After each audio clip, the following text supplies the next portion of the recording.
Hi friends, நம்ம SK form சேனலுக்கு ஒரு பார்சல் டெலிவரி ஆயிருக்கு. ஸோ இது யார்கிட்ட இருந்துன்னா, நம்ம சேனலை தொடர்ந்து பார்த்துட்டு இருக்க நம்மளுடைய ஃப்ரெண்டுகிட்ட இருந்து தான்.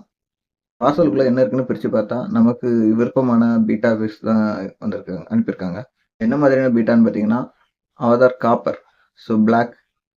இது ஒரு மேலும் 2 ஃபீமேலும் அனுப்பியிருக்காங்க. நம்மக்கிட்ட சேலஞ்சு பண்ணியிருக்காங்க. இது வந்து 3 மாதம் குட்டி. ஸோ இதை வந்து நம்ம வளர்த்து இதுலேருந்து நம்ம ப்ரீட் எடுக்கணும் அப்படிங்கிறத ஒரு சேலஞ்சு பண்ணியிருக்காங்க. ஓகேன்னு சொல்லிட்டு நம்ம அக்செப்ட் பண்ணியாச்சு. இப்போ 3 ஃபிஷ்ஷையும் வந்து நம்ம ஏற்கனவே கண்டிஷன் பண்ணி வச்சிருக்க வாட்டரில் வந்து ஒரு டெம்பரேச்சர் கண்டிஷன் ஆகுறதுக்காண்டி விட்டாச்சு.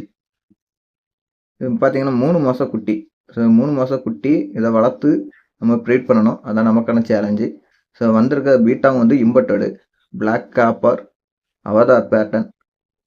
ஸோ இது நம்ம ரொம்ப நாள் எதிர்பார்த்த ஃபிஷ்ஷு. ஸோ நமக்கு ஃப்ரீயாகவே டெலிவரி ஆகிருக்கு. ஸோ இதை வந்து நம்ம கேர்ஃபுல்லாக பார்த்து அதை வந்து ப்ரீட் பண்ணி நம்ம எடுக்கணும். மீன் நல்லா ஸ்ட்ரெஸ்ஸில் இருந்தனால அதனுடைய ஷைனிங் நமக்கு தெரிய மாட்டேங்குது. ஸோ கொஞ்சம் அந்த ஸ்ட்ரெஸ் ரிலீஃப் ஆன பிறகு அதனுடைய வீடியோ பார்க்கும்போது சூப்பராக இருந்துச்சு. காப்பர் அதுவும் மேல் வந்து ரொம்ப அட்ராக்டிவாக இருந்துச்சு. காப்பர் ஷேடு நல்லாவே தெரிஞ்சுது. ஸோ இந்த வீடியோ பிடிச்சிருந்தா லைக் பண்ணுங்கள். தேங்க்ஸ் ஃபார் வாட்சிங்.